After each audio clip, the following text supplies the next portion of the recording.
Good morning, folks, and welcome back to another episode of South of the Cheddar Curtain. As always, it's your boy Devin Hine, sitting across the table from the man, the myth, the legend himself, Mr. Lucas Mueller. You want to say hi to the folks, Luke? Hello, folks. Well, my friends, here we are again. After the high highs, we are back down to the low lows, and this might be the lowest that we've been all season. This might be the lowest that we've been in a few seasons. And this isn't after, a gut-wrenching playoff loss. This is just after possibly one of the absolute worst games that we have seen the Green Bay Packers play, maybe in our lifetime, as we fall down to the Giants 22-24. Yeah, I think we have played overall worse games, probably even this season. However,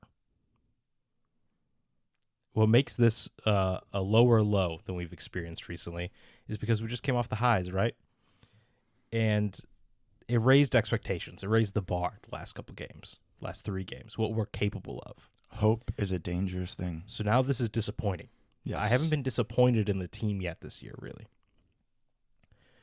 Okay, we're young. We're figuring stuff out. We're going to make dumb mistakes. We're going to do this. We're going to do that. It felt like we had our act together, right? And it's all on the line now. Controlled our own destiny to get into the playoffs. Here it is. Here's a terrible team. All you got to do is just do your job, right? Come to work, do your job, go home with a victory, move on to next week. And what did we not do? Any of that. So, yeah, I'm not mad. I'm just disappointed, guys. Just disappointed. That was a real bummer of a game. It sucked to watch. I don't even know how we were in it. Well, I do know how we're in it, but, we shouldn't have been. We got outplayed by the Giants, and the Giants played terribly. This isn't like one of those games where a bad team just miraculously becomes good for a day, right? We've been that. We've played that a ton, No, we right? helped them be good. Yeah, no, they were awful as well. Yeah. A bad team played awful, and we were somehow worse. There's a lot to get into, but this sucked, right? I was just pissed the entire game. Man, that was rough. Yeah, I was telling my lady before the game, I was like, I hate this team, the Giants. We have some old trauma against them, and right now they're a little bit lower on the realm of teams that I hate. Yeah. But just coming off of the game in London last year, just looking at those jerseys, man, I was like, I don't know, there's something about this that doesn't feel good. I think we said potential trap game. 100% trap game. And it came to fruition. So let's go on to I Think I Know. Yeah, let's do it. I know that in our especially most recent years of being Packer fans, we've kind of become aficionados, if you will, of the muff punt. We've seen several renditions. We see they go through the breadbasket. You see it just takes your eyes off of it. Amari Rodgers really helped us excel in that realm. Yeah, we were bad before him, but he really took it to the next level. Really broadened our horizons and how you can muff a punt. And we complained, so much of Packer Nation complained about Amari Rodgers and others over the years. But I know that muffed punt from Keyshawn Nixon is the creme de la creme. He dropped it, and then I don't know if he played basketball in high school because he was just dribbling the ball on MetLife Field for 7 seconds. Dribbled it a few times, fell on it, tried to pick it up. Right? And that part, that up until that point, I was like, okay, thank God we got the ball. Just lay on it, just like every other person on the face of the planet would do. That's what you do. Yeah. But Keyshawn's super aggressive brain, which we do love, for when he takes it out, from 8 yards deep because he had success doing it, but not in that situation. You have no momentum. Just dive on the ball. He tries to get up, dribbles some more. We lose the ball. There's a few Packers in the realm, but obviously they don't get it. Giants recover. It was mind-boggling that play continued. Once he fell on it, I was like, oh, it's over. We got the ball. Okay, that was crappy, but whatever, we're fine. And it just didn't end. Yeah. That was terrible. And the Giants, right, they had their own miscue on punt. So this was a bad day for good football. Yeah, I feel bad for all the other everyone just random Packers person. fans just watching. That was a horrible game. Hopefully they just all turned to the Titans Dolphins game because that was entertaining. No idea how the Titans won that. I wanted to at points. Well, we didn't have a choice, right? They just kind of stuck it on our screen there for a while at key moments. Like, oh, hey, let's make our screen tiny so we can watch the Titans and Dolphins. Can't Great. that be an option? Can't like something pop up and you say It's like, yes or no? Guys, we know what channel that's on. That's fine. If you want to do it like during the halftime stuff, fine, whatever. But anyways, Keyshawn Nixon, by the way, leads the league in kickoff return yards. So the aggression, this hasn't even been a great year for him returning, but the aggression is there. I do like that after he did that, we held him accountable, which is something we never did with Amari Rodgers for some reason. Jaden Reed was out there the rest of the game. As he should have been. You need to send that message if you don't do your job, and especially if you don't do it that bad. Right. I mean, the simple muff, whatever. Maybe you pull him away, but then the multiple. Yeah, to muff it twice on the same play. Twice might be an understatement, Luke. It was terrible. It was bad. I am curious when we decide to deploy both returners, because Jaden Reed is the safe guy, right? And he's a good returner. He's an NFL-level punt returner, right? But he's the safe guy. Keyshawn's the when we need a big play guy. I don't necessarily want a big play on my punt returns, right? No, but I feel like punt returns are way more volatile. If we're losing maybe, like big or something, you feel like we need a spark. Like a minute to go or something, and you need some field position, okay. Yeah, absolutely. It's like when the Eagles had Deshaun Jackson back there, they'd only put him back there occasionally. Yeah. Type of thing. He wasn't their actual punt returner. He was only back there when they needed it. They did against the Giants and helped us get into the playoffs that year. That was beautiful. That was one of the craziest games in NFL history. That was walk-off punt return. But yeah, it's just, man, let's just play it safe on punt returns. Just put Jaden Reed back there. I know he had a muff, but he recovered it this year.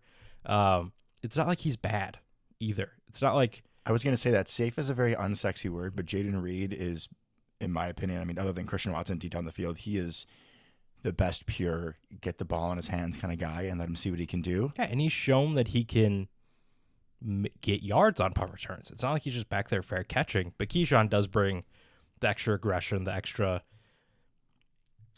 lack of conscious / stupidity, it feels like. Like he will do stupid things to get more yards, which works out for him, right? This was not one of those times. No, so maybe just Jaden Reed back there on punt returns for a while. Let's see how that goes. At this point, that is definitely what I would be preferring. Okay. Right. I know that if I am a third string quarterback, a second string quarterback, fourth string quarterback, if I'm any of those, even if I'm just a trash starting quarterback, looking at you, Kenny Pickett, I want to play the Packers. If I'm a good starting quarterback, I don't want to play the Packers. Because somehow our defensive performance is pretty much the same no matter what. Yeah, we either play up or play down. It's very consistent. But we are so generous to the fourth stringers, undrafted free agents. Like, we got you. We got toasted by Tommy Devito, a.k.a. Danny DeVito, a.k.a. Tommy Cutlets. Okay, but who's a caricature of New Jersey. I mean, but yeah, pause, right? Like, his last name is DeVito. He does the Italian thing, like, with the hands, and literally that's what his entire team does. And we're playing in Jersey. We should have seen this coming. I was afraid of it, honestly. The football gods were not going to let us have this. Yeah, he went to a little background for everybody. He went to Syracuse originally, played quarterback there, was fine. Went to U of I for a year. Went to Illinois. He was fine. And because he went to U of I did think I brought up either on the show to you last week or like in the pre-op. Ooh, too much nursing. The pre-show that we always talk about. I was like, oh, yeah, Illinois zone, right? And you're like, no, Devin, he went to Syracuse. Forgive me for trying to go into your realm. Stay in your lane. But he did, he went to U of I, transferred for a year. And this is the annoying part. Like, he wasn't good. Well, he wasn't particularly good. He was not a guy that I thought necessarily would even make a squad in the NFL coming out. He's just... You know who is compared to in the draft, like same kind of spot? Who? Our boy. Which one? Oh, gosh. We got a lot of boys. Our backup quarterback, Clifford, the big red dog. Clifford doesn't have those kind of wheels on him. I mean, not that much, unless he was playing us. If we could have Sean Clifford play us, he might. He would. If you want a contract, and if you have any kind of athleticism at quarterback, play us. Especially if you're bad, the rest of your talent is bad. Play us. We'll help you get that payday. We're just so generous. You know, it is almost Christmas. It was Hanukkah. I don't know when Kwanzaa is. It's just the season of giving, and I'm so happy. You know, I always try to lead with kindness and love, and so do the Packers, apparently. Yes, absolutely. We lost to Tommy DeVito. So here's the annoying part, right? Jordan Love outduels Patrick Mahomes straight up, just outplays him. Jared Goff straight up. Justin Herbert straight up, right? Some quality quarterbacks. But Devito. But Tommy Cutlets comes in 17 of 21, only 158 yards, but you don't need to throw for that many yards when you got 71 yards on the ground. Made the dude look like Lamar Jackson out there. Like, what are we doing? But the tradition continues of making terrible quarterbacks. We also do this with running backs. Look awesome against us. So, yeah, that sucked. I'm going to be kind of piggybacking off of what you just said, Go for essentially, it. because I had two I think I knows that I was completely sold on. And mine was just that I think that it was eerily similar. Watching Tommy DeVito take those read option plays, reading the left and right ends, it was a lot of Lucas Van Ness and Kingsley Enagbare. Unfortunately, I feel like they targeted them. And once Rashawn Gary wasn't in the lineup, which he was in and out with, his injuries. Not new ones in this game, but just I think whatever he's been battling all season. It's kind of a load management thing. He's not going to be out there every snap, and we have good enough depth that he doesn't need to be. Well, in theory, we have good enough depth, and against most concepts we do. But I mean, there were a couple of times where both Nessie and Enagbare and even Preston Smith got completely fooled. I think they were choosing to attack the younger guys. I think they did stay away from Preston. But when Tommy DeVito goes 10 for 71, and there were wide open lanes. That's why I'm saying it reminded me of Colin Kaepernick. It wasn't 150 or 160, but it was those type of gashes, especially with, as we've talked about, like they don't have that much on the perimeter. It's Saquon, Wan'Dale Robinson, apparently. Yeah, Saquon and Tommy DeVito apparently with the wheels, but it was eerily similar, and this one just felt worse because there's no way that he's the athlete that Kaepernick is, but it looked just like him. I think part of my frustration was, we got gashed by read option because apparently no defensive coordinator we've had in the last 15 years has been able to teach how to play a read option play. Because it doesn't matter who it is, right? Penn, Capers, Barry, we get torched nonetheless. But also just like rush lanes, man. Like how many times? Oh, Saquon had freedom. Well, not even Saquon, because we actually shut Saquon down to begin the game. There for a while, he had like 10 carries for 18 yards or something like that. It didn't last eventually, though. Eventually, you get worn down, yeah. And it happens. But Tommy DeVito also had a lot of scrambles just like straight up the gut, right? We'd kind of over pursue.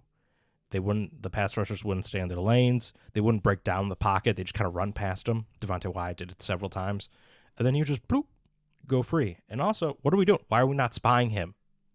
Right? Because Saquon wasn't hurting us at all in the first half. And there's nobody on the outside that we should be afraid of. Just Tommy DeVito. Yeah. Why is Devondre not just spying him every play? And I was watching because I'm like, okay, towards the end of the game, I thought he was maybe, given his alignment. And then I just see him leak out with the back, and there's nobody in the middle of the field, and this was in the fourth quarter. I'm like, what are we doing? And even Tommy DeVito is going to figure out, I can just take this. Yeah, because he didn't have to read the defense. It's like, okay, if Wan'Dale Robinson's not wide open, I'm just going to run. And it worked pretty much every time. I think I'll feel better if Tommy DeVito continues to progress in the next few weeks. But before this game, Luke, I don't even know how many games he started, like 6 or 7. He was sacked like 69 times. Yeah, in the last like 4 games, it was like 28 times, something like that, averaging like 7 sacks a game. 7 sacks a game. How many did we get, folks? 0. Lucas Van Ness kind of got one. They just didn't call it. It was like at the line of scrimmage, but 0. Yeah, that is absolutely pathetic with the especially team. Coming off our last couple games where the pass rushers really turned it up. Where was it? And the Giants offensive line is not good. I don't even know if Evan Neal played. He did not, but I heard a lot, like Mike Wall. Do you listen to any of the Mike Wall stuff? Mm-hmm. Former Packers guard, now does a ton of breakdowns on YouTube and is on some other podcasts, and he's got some really good insight to offensive line play, and he thought it was a good thing that Evan Neal wasn't playing. The backup's been playing better this year, for whatever that's worth. Unfortunate for the Giants, but also probably helped them against us. Mm-hmm. But yeah, not a good offensive line. Like we should have, if we can torch the Chiefs line and the Giants line, there's no excuse for not showing up against the Giants, or the Chiefs and the Lions. There's no excuse for not showing up against the Giants. I don't know what happened. Like you said, we can't stop the read option, and we're going to see. We'll have Justin Fields in a few weeks. Bryce that could Young. get ugly. We may win that. Bryce Young We'll get there when we get to his game, but he's garbage and he's unathletic. You know who thinks he's athletic, but he's really not, but he's kind of enough to hurt us? Tommy DeVito. Tommy DeVito's got way more wheels than Bryce Young. Tommy DeVito's got way more wheels than Bryce Young. I agree. Baker Baker is gonna have like a 15-yard scramble against us. I feel like right now, unless like we have a 3rd and 12. Unless you have a real bounce back mentality, like a players only meeting this week, I could see it because Baker's feisty, man. Boy's got a lot of heart, and if he needs to go to first down, he's gonna go try. I kind of love Baker. I do love Baker Mayfield. Yeah. I feel so bad for him. Yeah, he's had a rough run. We'll get into it probably when we talk about their game a little bit more. But yeah, it's been a rough time for him. But he's got nothing. He's nothing but heart, essentially, and confidence. Yep. Like you cannot convince Baker Mayfield that he is not the best quarterback in NFL history. Correct, which I love. He's obviously not, but he doesn't know. I mean, self-confidence is so important in life. Like, good for you. Him man. and like Sam Howell are like the same person, Thank which God. I love. Thank God we are not playing the Commanders because Sam Howell would run for 200 by himself And probably throw for 500. Dude just bombs away. Yeah, he's been very underrated this season. He's Which talked about is more. funny considering if any of you out there play fantasy football and own any of the Commanders wide receivers, you've been disappointed all year. Somehow Sam Howell will throw for 450 yards, and no one will have like a good day. Yeah, who has Scary Terry in our league? You do, right? And he's been awful. Who is 2-12?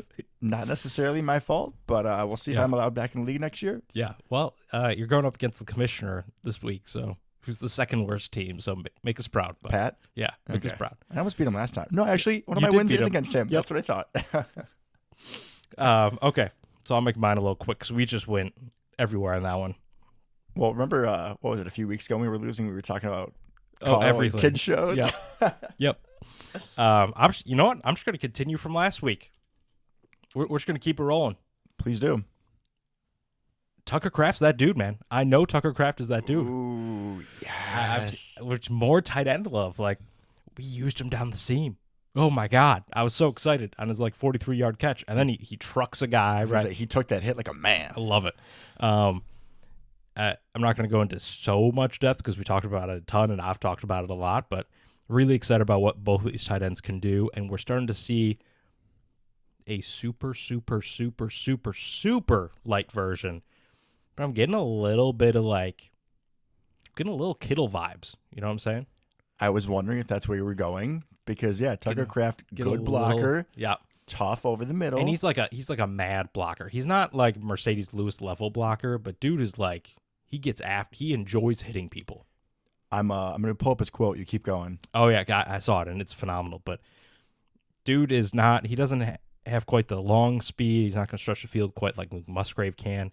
However, he's gonna be the guy no one wants to tackle, and he's got enough athleticism where it's not like nobody wants to tackle Mercedes Lewis because he's giant. Because he's gonna put you in the ground. Go for it. The direct quote from Tucker Kraft from 7 days ago. I'm comfortable with violence at the line of scrimmage. I want to punish defenders as a blocker. I see the emotions in their face change when I put them on their heels. I can feel their breath leaving. They exhale as I fall on top of them. Tucker Kraft, I will follow you into battle to whatever end. We got some Sparta level stuff going on here. Can you look up his most recent one, which is pretty good? It talks about being like an animal backed into a corner. That's pretty phenomenal. You carry the show until I find it. Please go for I got it. you. So Tucker Kraft, man, I mean, he may have to be my next jersey. I really wish he was from Illinois because he'd be 100% my boy then. But I love that he's from the middle of nowhere, right? South Dakota. Love that his family is like crop dusters, right? Like, it's just, what a great story. And I love what he brings to the team. I love that he has kind of a mean streak that we haven't had in a long time. No, we need that kind of bully mentality, someone with a little personality. I mean, if there's ever going to be scrums when he's on the field, he's going to go hit you in the mouth. Yep. And I want my tight ends to be a little crazy. The best ones historically pretty much have been. Like, if there's a position to be a little loco, tight end's a good one. I got it. This is from this week. There's no limit on the savagery you'll encounter when you back a hungry predator into a corner. I've bled for this. Believe it. see you cheeseheads in a few days. I don't even know what battle we're going to, but give me some armor. I am ready, Tucker. Love it, man. So I hopefully right development year. I want Luke Musgrave to come back healthy, rest up that kidney. 21 personnel for life. We only need 2 receivers. Right? We have like 4 or 5 that I like, but we're only going to need 2. Or what is it, 13 for your 3 tight ends? Because you can't forget about Benny and his Jets. Right. I love what we're doing going forward. This really, we're so far away from them reaching that, but we legitimately potentially could have some Gronk, Aaron Hernandez without the murders vibes going on here. I mean, without the murders, we see the way he's talking. Not That's talking, true. maybe like not legal murders on the field, but Tucker Kraft is taking people's souls. I love the attitude. I love the mean streak. I love that he's getting an opportunity to shine. I started him in fantasy this week. That was a good move. Attaboy. In a league where I'm also like 2-12, so I'm welcome. I'm just gonna keep riding him. He's gonna be my guy, all the way through the consolation championship. But I just love what I'm seeing. Love what I'm seeing out of him. I love the power and I love the finesse because then every time he makes someone miss, I can be like, yo, look at that crafty guy. What a name, right? The jokes just make themselves. It makes my life so much easier. It really does. You don't even have to work for the puns. Unfortunately for you, though, you're going to have to be hearing that for a long time because he is dominant. Yeah, I love him. All right, let's talk about something. The game, I guess. the Espresso Depresso. We can kind of get through this pretty quickly. It sucked. Yeah, there's well, I should pause. I'm a prisoner of the moment. I'm a very emotional man. I was going to say, Luke, there were no bright spots in this game, and there were. There were actually a couple bright spots, but we didn't do either of them, really. The third quarter, Saquon Barkley had a gasher for like 35 yards, and then I think tripped on himself. That was the fourth quarter, dog. Was that the was fourth like, quarter? Like, yeah, the Not game bad. was over if that Not didn't bad. happen. Trauma, makes you forget things. Things That's are cloudy. Regardless, I don't think we tripped him up. There was no hit stick. It's like he got touched and was falling. This happened over the course of like 10 yards. Yeah. And then he caught himself, Mm-hmm. and then he tried to like kind of dive and give himself up And of course, to stay in bounds. there weren't any Packers close enough in the vicinity to touch him, thankfully, in this case, because then the ball squirts out. Yeah. No one touched him, so the play is still legally live. And shout out Carrington Valentine for, showing more promise, showing some good IQ. Yeah. That's a couple times in a couple of weeks, right? We've, if you go back to the Jonathan Owens play, we're like, there's kind of a questionable thing, but we're doing the correct thing in the moment. Just pick up the ball and run. I was trying to get there, so it's nice that a couple of our new Packers, young guys, at least playing the instinctual football, because you see those plays, and if like so many times both of us like scratch our heads when players don't do that, when you're not on top of it, like the infamous Jared Boykin Bears-Packers play from the 2013-14 Week 17 to take the playoff spot, which I don't know if I ever told you this. I watched that at our buddy Vashesh's basement. Okay. So my buddy Vashesh and David are both really big Bears fans, and in that was the Randall Cobb over Chris Conti to win the game. Oh, and what a game. It was like something out of a sitcom because I'm sitting in the middle of both of them. They're both like, no, and I'm like, yeah. But yeah, great play by Carrington Valentine. So I guess we can be happy on that heads up play, but that was still the turf helping us. And then as you kind of mentioned earlier, I think it was one of the up men, like one of the blockers for the punt for the Giants. Yeah, just the it was a short punt, just hit the blocker. Got to yell Peter, a little louder there, guys. Yeah, get away, man. Get away. It's just like everything in life. You got to communicate. If you don't, mistakes happen. And I do think we took advantage of that muff. Yeah, we got a field goal, I think. All right. That's where we're going to start today. We're going to talk about special teams. I guess we've hit on a good amount of it, but I just want to talk about Mr. Carlson because I know he only missed one kick, but this was, I think, the worst game I've seen him play. He only missed one, but he could have missed all of them.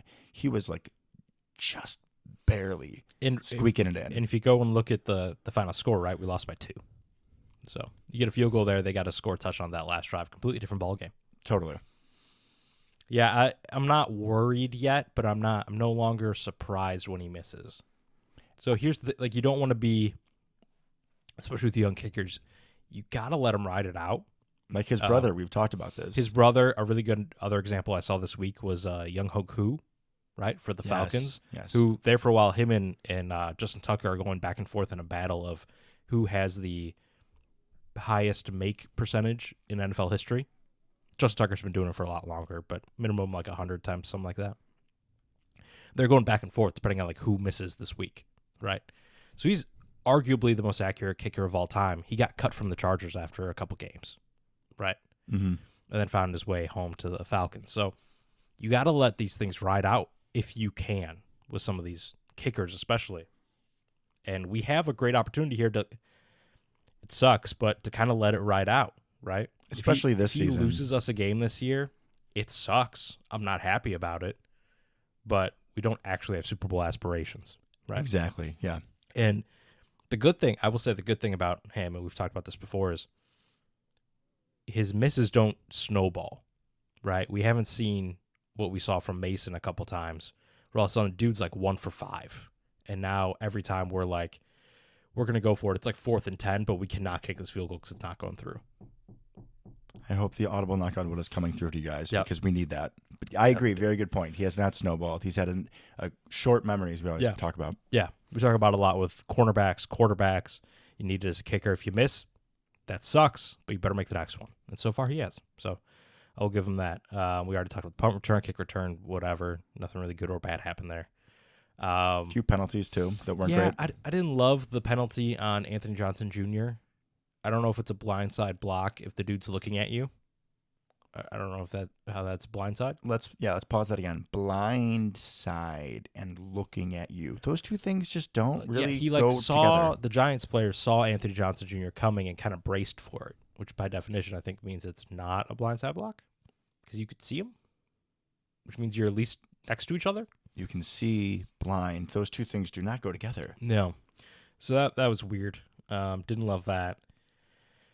I think if you look at the rankings so far this year for DVOA, right, which is a stat that kind of tells you, it's a all-encompassing stat that tells you how good a unit is, right? I'm not going to get into the super nitty-gritty on I'll it. start calling you Peter Bukowski. We're DVOA on our show, Luke. Come DVOA on. is good, though. DVOA is good, though. It's a good metric that pulls a bunch of things together because if you look at like offensive yards or defensive yards or even points against or points for, a lot of different things can go into that, like style of play, how many plays did you have, if you play for instance, right? We did a really good job against the Chiefs. Held them to 19 points. That's great. Mm-hmm. They still scored on the majority of their drives. That's not great. It was just the game flow was different. It was Correct. Slow. Yeah. So yards and points normally account for that kind of thing. But we are 10th in offense. That's good. That's really good. Especially with how many of our horses have been kept in the stables. And they're all like 12 years old. I mean, all the above. Love it. A lot of ponies. Yeah. A lot of horse references here, but I've been horsing around lately. My bad. And we're 28th in both defense and special teams. Yikes. 28th for defense feels really bad. Yes. And a slight asterisk there, I think, because we've had a ton of injuries. So we're starting the law firm of Valentine and Valentine. That still feels a lot worse than it should be, though. No, I agree. But if you had told me about all the injuries and then you tell me we're 28th, I'm like, okay, I can see it. It feels like we're better than that. I would say 23, 24 feels more I'm appropriate. I'm with you there. We're just situationally terrible, not overall terrible. And then special teams 28th as well. So we got some work to do in those two facets. Use the word situational, which is why we're just going to quickly go to defense because I think we already talked about the main problem in this game of the read option and filling run lanes with Saquon eventually, people just missing tackles. But this game, we talked about, we figured new ways to lose, but we also figured out old ways to lose. And I think that we need to check on Joe Barry. I think that we need to get a CT of his head because if there was some sort of infarction during the game, maybe he's getting some early Alzheimer's. I don't know what's going on. But how did you not realize that we were up by what, Luke, on that last drive? We were up by 1. We were up by 1. Interesting. Luke, to win a game, when you're down by 1, field goal or touchdown? Field goal. Field goal. So the opponent needs to get to what, 35, 38, 40-yard line? And they have a decent kicker. Yeah. And there's minutes go, ballpark? Yeah, minute and a half, I think. Over, yeah. And they had timeouts. So they had plenty of time. So calling coverages with your corners 15 yards off the line of scrimmage probably make a whole lot of sense. No, because in that situation, right, there's one thing that can't happen. They can't catch the ball and go out of bounds for any kind of yardage, right? You can catch the ball in bounds. If you give up 10 yards, it's not the end of the world, right? Because you're going to waste a lot of time. Or short out of bounds. If they get 2 yards and only take off 4 seconds, who really cares, right? At some point, they're going to need to That's jump. fine. That's a down. It's okay. We can't give up 10 yards because we're playing 15 yards off and just let them walk out of bounds. It was easy money, Luke. Me or you could have let that drive with people playing 15 yards off. Mm-hmm. You kidding me? Yeah. Like, what are we doing? Especially, once again, we did this kind of the same thing with Kenny Pickett. Like, why are we respecting their quarterback? You want to respect his wheels? I think you should. Put a spy out there, right? Why are we respecting the passing game? It's not even respecting to the quarterback. It's also the receivers they have on the field. And granted, Wan'Dale Robinson did make a nice play on Keyshawn. That was just Which essentially, that's the hard part, right? Because that kind of goes against. We were aggressive that play, and we manned up, and we had Keyshawn up near the line, and dude just got toasted. Well, that was just a bad play from Keyshawn. I don't think Yeah. that personally. I understand the concept of being aggressive in man, but like I don't. With how Keyshawn was playing that game, I think he could have been 10 yards off and still would have done that. But here's the problem, right? So we want him to be aggressive, but if that's what happens when they want to be aggressive, does Joe Barry just not have faith that they're going to be able to do it? I don't know. I mean, I agree. You can't play off anyways. Like, I'd rather them do that, play aggressive, and if you get burned, and you hope they score a touchdown then so you have time left. I mean, we've been complaining of Joe Barry's off coverage Forever. for years on the show. And literally. not even just time, right? It's just 3rd and 8. Why are we 15 yards off? It's 3rd and 3. Why are we 10 yards off? And we were complaining about it not when we had Corey Ballantyne and Carrington Valentine, Yeah, when we had Jared did the Jair same. and Razul God and Eric Stokes. And now they've said that the cornerbacks have freedom, some freedom, as to where they line up, right? But at some point, if you're the eye in the sky Joe Barry, and you see your cornerbacks lining up that far off, you can't let it happen. Okay, either of them, though. I don't really know Corey Ballantyne, but the way that the aggressiveness that he plays, I'm pretty sure he has some pretty high self-confidence, and we know that Carrington Valentine does. I don't see how either of them would want to line up 10 yards off. I agree.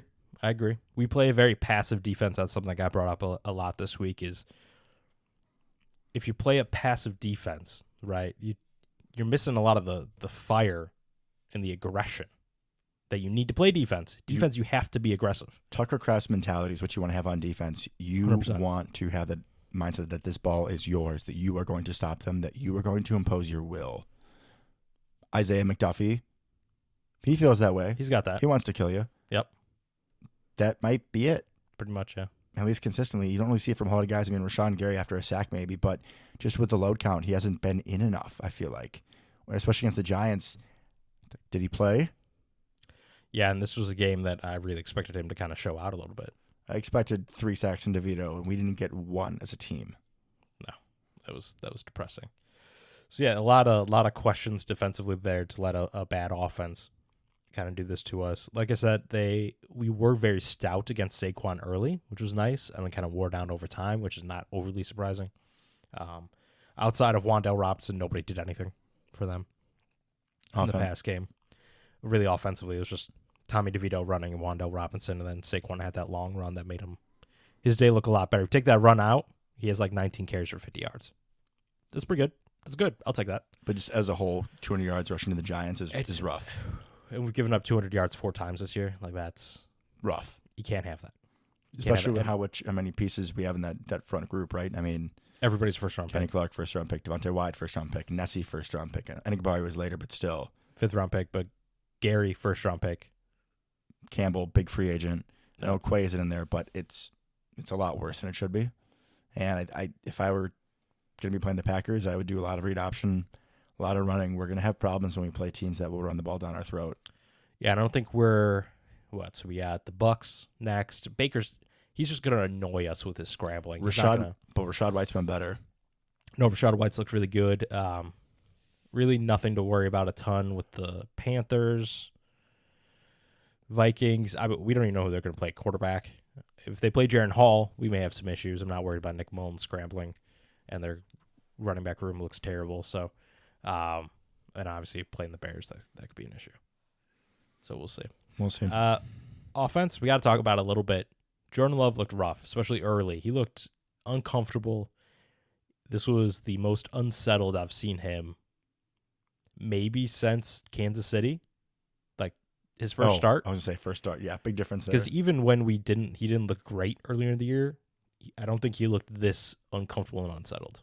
I think the issue for me, because there were some accuracy issues, which, we know they're still there. It was worse. It was worse, but was more troublesome was the decision-making. The interception to Pinnock, I'm not sure if it was covered too. It kind of looked like it. It was, I think Pinnock is technically a corner, so they might have done some weird, like, moving zones around, but basically you had a guy carrying him underneath. Right. And it was just a deep go ball. And the safety came over. Pinnock came over from the safety position. I'm not sure if they did some weird cover 3 thing where they moved him around, but he was over the top. He came downhill. That should have been a very easy read for Jordan Love. I don't know what he was doing, and the floor and he underthrew it by like 20 yards. And the floor was just as pissed. Literally, like in the replay, the play finishes and they show the floor. And he's like, "What are you doing?" Like he is. I'm sure there were much worse words than that. He was so pissed. You have that. And if for that specific ball, if you're going to throw it, which you should not under any circumstances, you got to send it. That thing's got to be like over his head, or he's going to have to like dive for it down the field. You know what that looked like? That play. What? Nick Collins, Super Bowl. Yeah. But there was a reason for that. Howard Green, the 400-pound behemoth that we had, was killing Big Ben. And Big Ben just had to chuck it so he didn't get a safety. Yeah, exactly. Yeah, a little different. little different, my guy. But yeah, you're 100% right. The safety should not have to run forward that far to catch a duck. No. So you have that. And then also, even just like there was an A.J. Dillon play in the second half where Jordan was about to be sacked.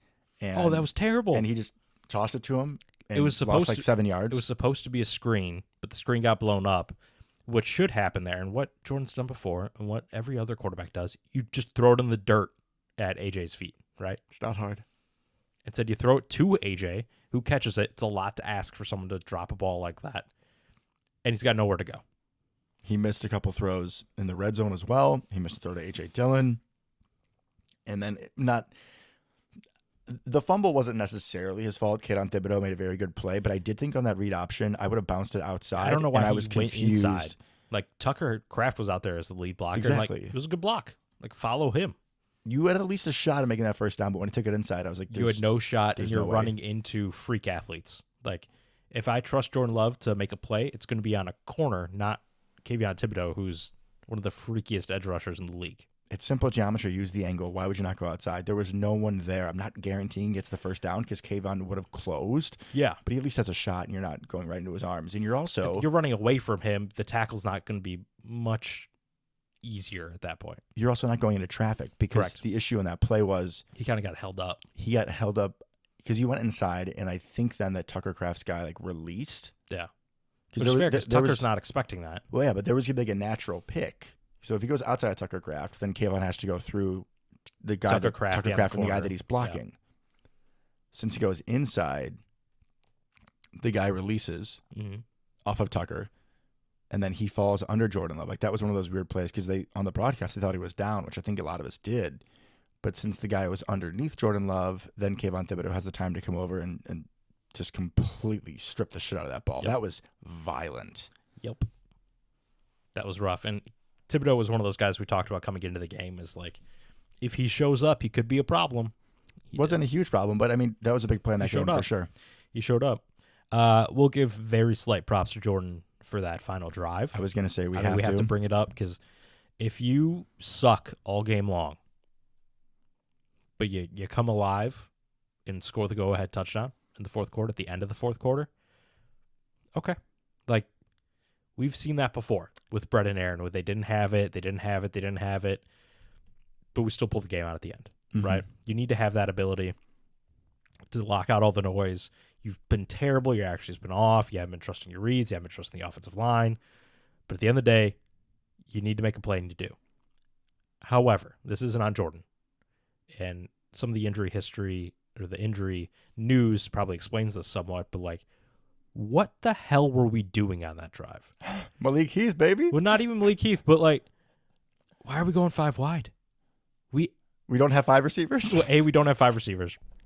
B, the run game was actually like working pretty good. A.J. Dillon only had 15 carries, 53 yards, but it felt like every play was positive. Yes. Right?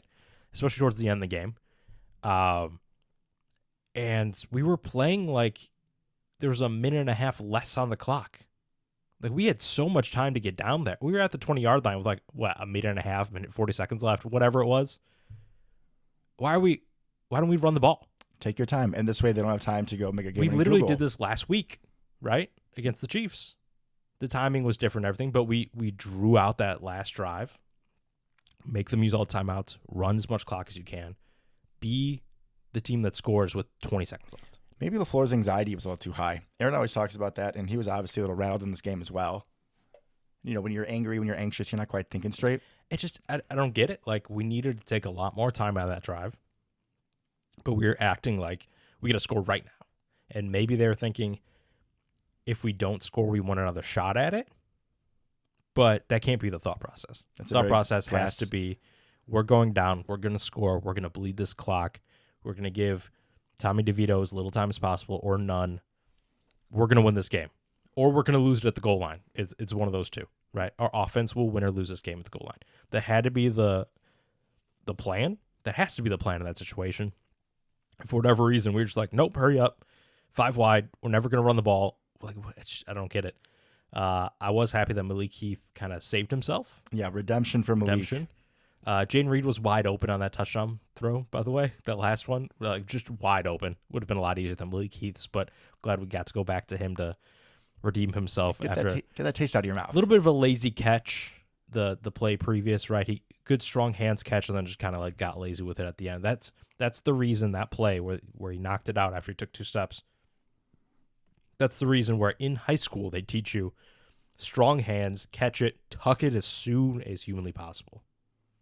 Get that thing tucked because no one's going to take it away from you then. Don't just leave it out here in la la land so you can drop it and get whacked. I'm talking about strong hands a lot lately on this show. Yes.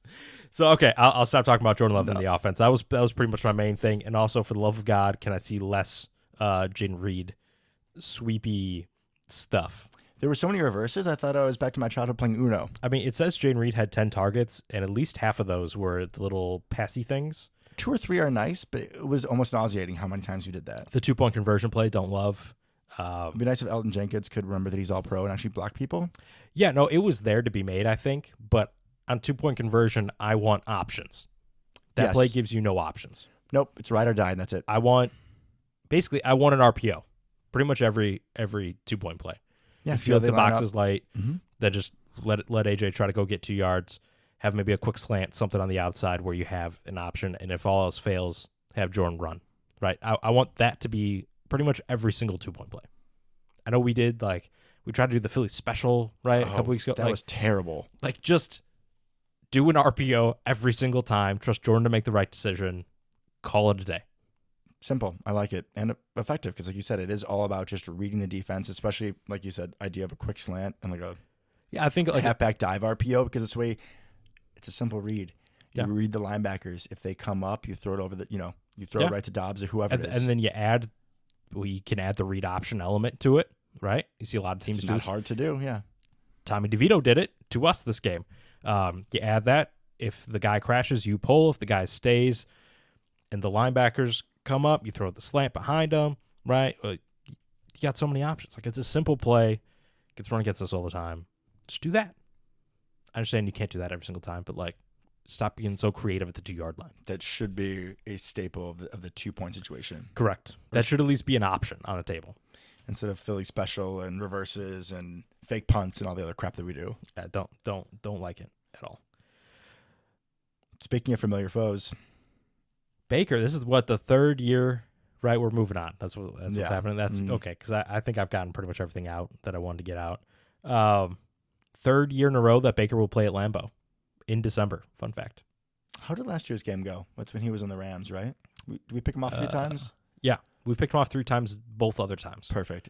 So no pressure, boys, but you got to kind of keep that going here. Well, we already blew LaFleur's December streak, so. Oh, I just realized that. That's so depressing. Yeah. To the Giants, the Danny DeVito Giants. Dude, we were playing Danny DeVito in New Jersey. We couldn't see him back there. What did we expect to happen? Do we know what the weather's going to be like for Sunday? I do not. Because if it's snowing, regardless, we're playing the Bucs in December. There's going to be some flashbacks for me. I think it's supposed to be like 40 degrees or something. So not as cold as I would hope. But. And not snow for sure then. Maybe rain, but. Yeah. big storyline going into this game will be injuries for us, because at least at one point this week, we didn't know if we were going to have A.J. Dillon, broken thumb. So, like, maybe that's why he wasn't out there on the last drive. But you also have Patrick Taylor, who played really well, I thought. He has been playing well since we brought him back. He should have been on the field for that last drive. If A.J. Dillon couldn't go because of thumb, which that's reasonable. He broke your thumb. I get it. Again, it depends on which hand it is. We should be able to hold the ball in both hands, depending on what direction you're running and whatnot. All right, fullback. My bad. Well, you want you don't want to carry the football to the field side In case where it's people punched. are. Yeah. Anyways, so there for a while, we thought we may be down him. Watson's not going to play. He's doubtful. Jaden Reed had a concussion, maybe. He didn't, but he was in concussion protocol. Dontavian Wicks said that his ankle was effed after the game, so probably a high ankle sprain. Which, for the viewers at home, he's not saying fun, just to be clear. No. Yeah. If it's a high ankle sprain, there's a good chance he's out for the year. Out for the regular season. Regular season, you're right. Which would then leave us with Romeo, Bo Melton, and Samari Toure. I would say Romeo, Samari Toure, then Bo Melton. And then my boy Grant Dubose. Yeah, he'd get called up as wide receiver 4. Terrifying. Samari Toure, wide receiver 2. Terrifying. Thankfully, it looks like Jaden Reed did not have a concussion, so he cleared protocol, so that's good. A.J. Dillon sounds like he's going to play. Aaron Jones sounds like he might play. That would be a big deal. We're still going to be without Wicks and Watson, though. So maybe we should not be doing a whole lot of 5 wide, condense it, do some Yeah, pony. yeah. Just an idea. Yeah. More tight ends. All the tight ends. I would rather have Ben Sims out there than Bo Melton. I'm just going to say that. Think of your personnel choices. Think about who you have. Well, and it's tough because we're going to have Romeo and a bunch of short dudes, right? Because Jaden Reed's short.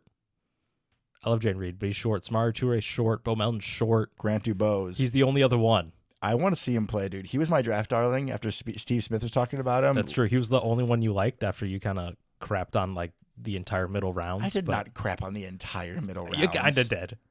You kind of did. It was just Wicks. Oh, I guess. And the defensive lineman. And 2 of them. We had a lot of picks. It wasn't the entire middle rounds, but there were a few that I thought were some stinkers. Clifford. Yeah. Okay, everyone was crappy on Clifford. Oh, no, yeah, understandably. So, yeah, we got some potential issues. The good news is I think Savage is going to play. Jair might play. Well, who knows? I'm not going to count on Jair. But I think Stokes might play. He's been full participant in practice. He has to come off IR, I think, by like Monday or Tuesday, something like that. So, or he doesn't get to come off IR. So I imagine he gets activated. The only question will be, is he actually going to play, or is he going to be kind of the inactive come game day? I think he's going to play. And is he actually going to play on defense? Because remember, last time we activated him, he just played on special teams for and got 2 hurt plays. Like the third play. Yeah. So maybe let's just have him play actual cornerback. Yeah, I mean, if you try to just... I don't mean like you don't have him out there starting against Mike Evans, but work him in with Ballantyne. Yeah, that'd be bad. I'm just remembering that we're having to play Mike Evans. And I know it's Baker, but we just lost to Tommy DeVito, and just thinking about like, who do we put on Mike Evans now? It's Carrington or Corey. And, I'd almost say Ballantyne. He's a little bit bigger, more physical. Bigger Ballantyne. I'm not against it. I mean, the options aren't wonderful. If only we had like a good, like a 6'2" guy, really good in the zone, really good at like watching the quarterback's eyes. I feel like that would really help against Mike Evans. Any idea who I'm talking about? Do we ever have a guy like that? No. We also picked up David Long, right? And we got rid of Caillou Blue Kelly. Oh, the corner, right? Yeah, so David Long was a Ram. We're just getting all of Joe Barry's old guys. Pretty much, but he was like a 3rd-round pick. I'm okay with it. He's 25. He started old. in the league. I remember us, I think, picking on him, but he started. He's got some experience in the scheme. I think that's probably a good call. We need some more bodies out there. Caillou Kelly, you did not deserve number 24. We'll see what David Long wears. I think, yeah, we'll see. We'll see. So, the Buccaneers, right? So, Mike Evans, Baker Mayfield, Chris Godwin, Rashad White's looking good. He's been great for my fantasy team. Defense is super banged up. Vita Vea may not go. Vita Vea is not going to go. Levante David's hurt. I think Winfield's hurt. So, I mean, they still have a lot of those pieces from the super staunch defense that they've had over the years. They're just banged up. Yeah. Devin White, questionable. Vita Vea, doubtful. Ryan Neal, their safety, doubtful. Jamel Dean, questionable. Chris Godwin, questionable. William Golston out. Carlton Davis out. Ryan Jensen, their center's been on IR all year. Mm-hmm. Big blow for them early. Yeah, huge. Was that like 2 years in a row? I feel like because Brady's last year Their too. long snapper is questionable, so that could be a thing. All right, Rick Passaccia, take advantage of that somehow. Somehow. Send Josiah over the top. So we'll see. It'll be interesting. We're finally playing a team that seems almost as banged up as we are. So that'll be nice. If Devin White doesn't go, he apparently hasn't been awesome, right? Mm-hmm. He kind of peaked a little early there. But no Vita Vea, that's huge, especially if Aaron Jones comes back, get the run game going. Ryan Neal would be big, as well as Dean, if we can get that secondary beat up a little bit. Also, Chris Godwin. Don't want him to play. He hasn't had an awesome year, but the less weapons they have, the better going up against our secondary. And against our secondary, depending on how we actually play, if we get good Joe Barry or bad Joe Barry, he could go off. Does he think Baker Mayfield's a good quarterback or a bad quarterback? Please think Baker's good. Please, I'm begging. Joe Barry, I want you to have as much confidence in Baker Mayfield as Baker Mayfield has in Baker Mayfield. 100%, please. 100%. Like you said, they really got the run game going the last couple of weeks with Rachaad White. He's a big factor out of the backfield as well. And Mike Evans is a problem. Kate Odden at tight end has had some more development. He's been coming on. So it'll be interesting. Hopefully, no Vita Vea, that'll really help the run game up the middle because he is a behemoth. I think he's a top 3 nose tackle in the league. Giant. And he's good too. And he's got wheels for a big man. He'll penetrate quick and get in there. Yeah, he's a problem. He can also, impact on passing plays. Just think about who he's going up against. Myers and Runyon. Boys, please. And like a series of Sean Ryan. Yeah. We've sprinkling that in consistently every week for the past 3. Yeah. This is another game we should win. Like if we don't Why pull did the you Giants. say that? Why did you say that? Because I'm sorry. I'm going to be confident. All right. We should win this game.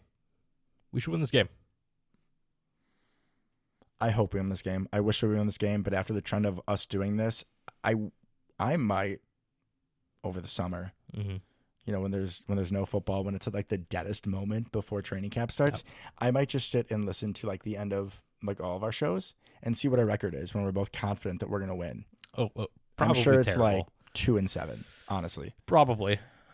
So I'm just gonna say I hope we have a fun game. I hope everyone's having a nice holiday season. Your Christmas, your Hanukkah, your Kwanzaa, whatever it is. If you hate holidays, I hope you're doing well, whatever you're doing. But until next time, go Paco. Go Paco.